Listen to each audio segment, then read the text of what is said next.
Hello दोस्तों, इस channel पर आप सभी को स्वागत है। आज हम लोग पढ़ने वाले हैं श्वसन का आगे वाला भाग, जो यानी श्वास नली तक पढ़ लिए थे। और अब पढ़ना है क्या, यानी वायुकोष्ठिका, ब्रोंकाई, ब्रोंक्यूल्स, है ना।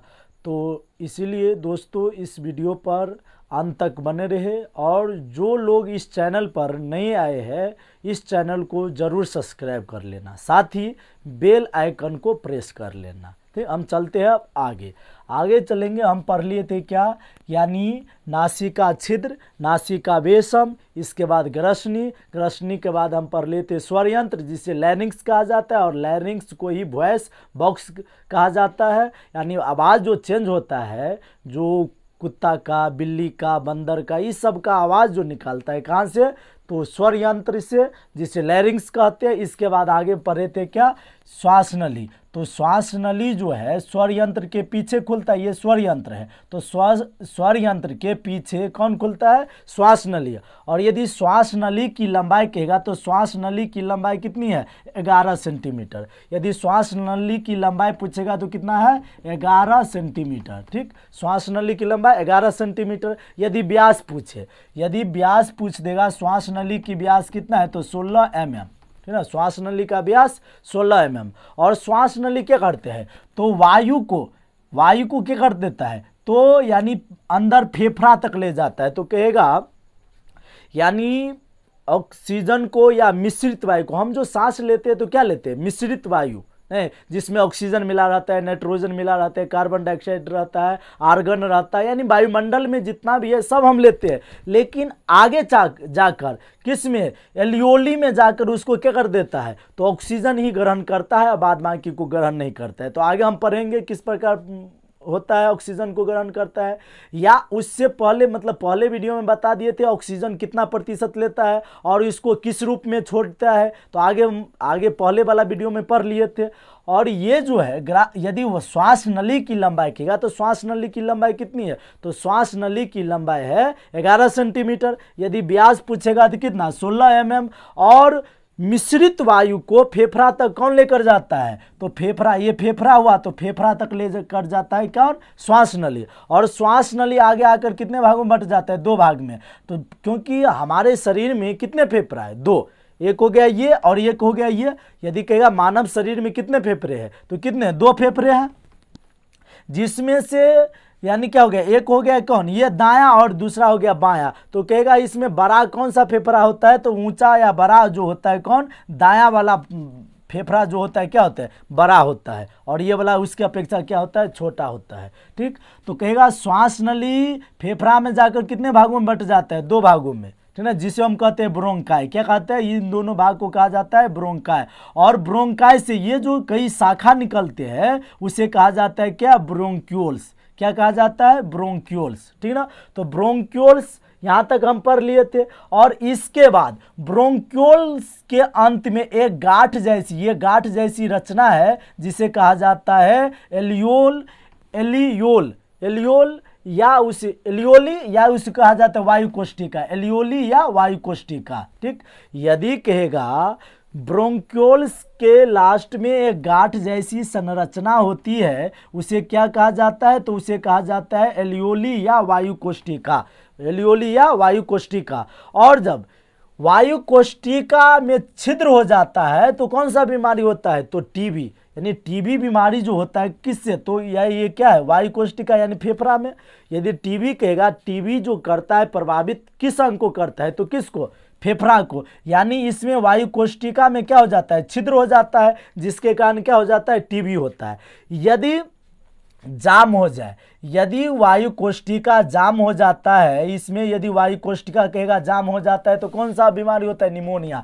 यदि वायुकोष्ठिका जाम हो जाता है तो कौन सा बीमारी होगा, निमोनिया। और यदि वायुकोष्ठिका या एलियोली जिसे इंग्लिश में कहते हैं, एलियोली में छिद्र हो जाए तो कौन सा बीमारी हो जाएगा, दम, यानी टीबी। यदि छिद्र हो जाता है तो कौन सा बीमारी हो जाता है, टीबी। और यदि बलगम जम जाता है, यदि इसमें बलगम जम जाता है है तो बलगम जम जाने के कारण क्या हो जाता है, दम्मा हो जाता है, ठीक ना। तो यदि कहेगा दम्मा जो होता है क्यों हो जाता है, तो क्योंकि वायु कोष्ठिका एलियोली में क्या होता है, बलगम जम जाता है, जिसके कारण क्या हो जाता है, दम्मा हो जाता है। तो ये तीनों बीमारी किससे संबंध है, फेफड़ा से संबंधी। यदि कहेगा दम्मा जो होता है किस में, फेफड़ा में, क्योंकि ये वायु कोष्ठिका कहाँ है, फेफड़ा में है, तो कहाँ पर होगा, फेफड़ा में नहीं। और यदि कहेगा टीबी किस अंग को प्रभावित करता है, तो फेफड़ा को करता है। यदि पूछ देगा निमोनिया जो होता है कहाँ, फेफड़ा में, क्योंकि फेफड़ा में ये वायु कोष्ठिका क्या हो जाता है, जाम हो जाता है, जिसके कारण कौन सा बीमार होता है, यानी बीमारी होता है निमोनिया, ठीक है ना। और वायु कोष्ठिका में अब देखो यानी किस प्रकार से यानी ऑक्सीजन को एलियोली ग्रहण करता है। तो यानी हमारा ये नाक है या नासिक यानी श्वसन मार्ग है, तो श्वसन मार्ग द्वारा यानी वायु में जितने भी मतलब वायु मंडल में जितने भी वायु है, जैसे ऑक्सीजन हुआ, कार्बन डाइऑक्साइड हुआ, नाइट्रोजन हुआ, तो इस सब को ग्रहण करता है। यानी हमारे शरीर में मिश्रित वायु जाते हैं, लेकिन ये एलियोली क्या करता है, सिर्फ ऑक्सीजन को लेता है। तो हमें जो चीज़ अच्छा लगेगा वही ना चीज़ लेंगे, क्या मतलब जो चीज़ मतलब उसको क्या करता है, अच्छा लगता है। तो एलियोली को अच्छा लगता है कौन, एलियोली को अच्छा लगता है कौन, तो वो क्या कहते हैं ऑक्सीजन, इसीलिए ऑक्सीजन को ले लेता है। इसके बाद क्या करता है, सबको छोड़ देता है, कहता है जाओ जाओ, यानी उसको लेना ही नहीं है। और उस ऑक्सीजन को जब लेता है तो क्या करता है, तो इसमें होता है एलियोली में जो होता है रक्त केशिका पाया जाता है। एलियोली में क्या पाया जाता है, रक्त केशिका, और रक्त केशिका में होता है रक्त, ठीक ना। रक्त एलियोली में क्या पाया जाता है, रक्त केशिका, और रक्त केशिका में होता है क्या, रक्त। और रक्त जो होता है लाल किसके कारण, तो हेमोग्लोबिन के कारण। तो ये जो रक्त होता है लाल होता है किसके कारण, हेमोग्लोबिन के कारण। इसका मतलब रक्त में क्या पाया जाता है, हेमोग्लोबिन।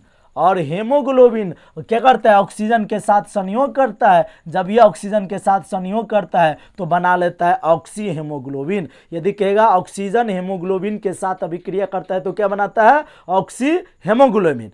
और ऑक्सी हेमोग्लोबिन जब बनता है तो वह क्या कर देता है, 4% ऊर्जा के रूप में ऑक्सीजन को ग्रहण कर लेता है। और वो ऊर्जा के रूप में 4% हुआ।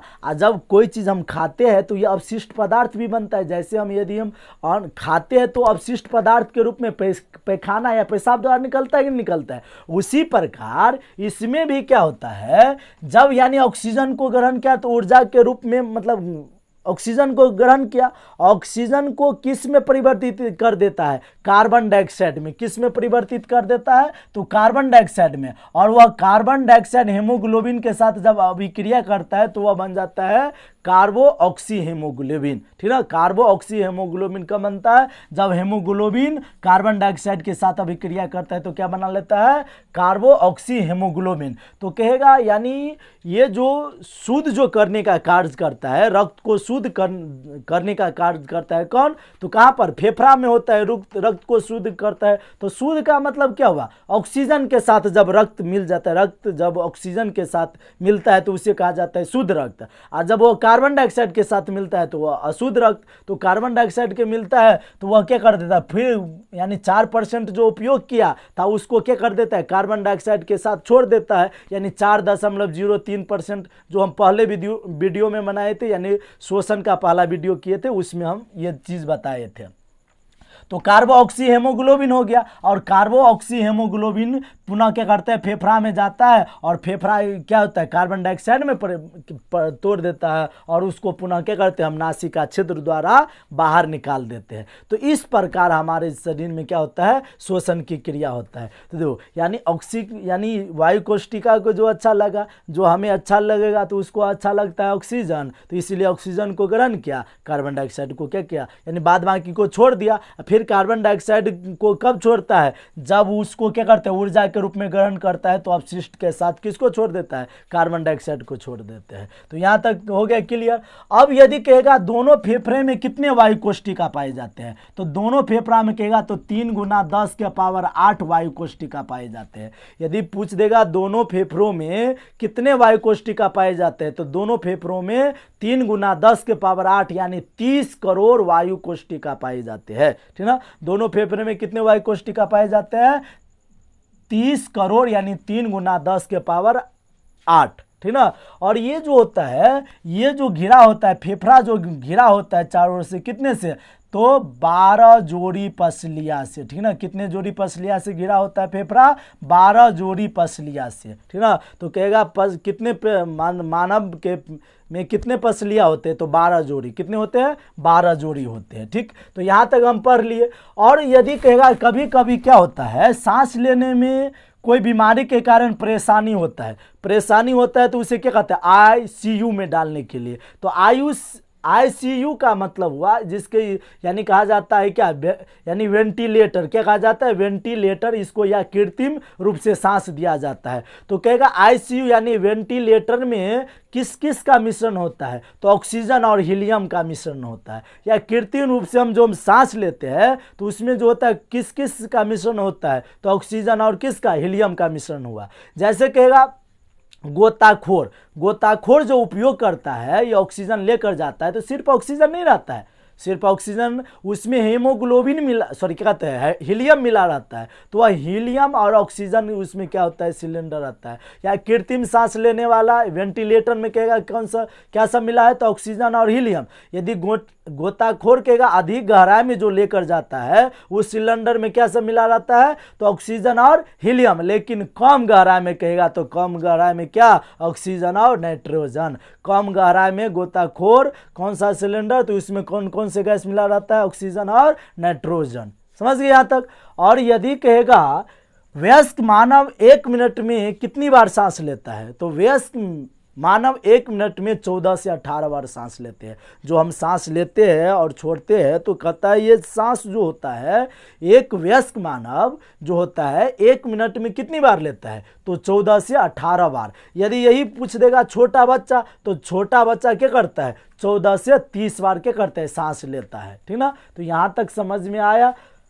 यानी कहेगा सब एक वयस्क मनुष्य तो 14 से 18, और सबसे छोटा बच्चा कहेगा तो 14 से 30 बार क्या कर देता है, सांस लेता है, ठीक। तो यहीं तक आज का वीडियो यहीं तक अंत करते हैं। और आप लोगों को कैसे लगता है ज़रूर कमेंट करें, ठीक ना। और लाइक करें, शेयर करें, और जो इस चैनल पर नए आए हुए हैं ये चैनल को सब्सक्राइब कर ले। जय हिंद।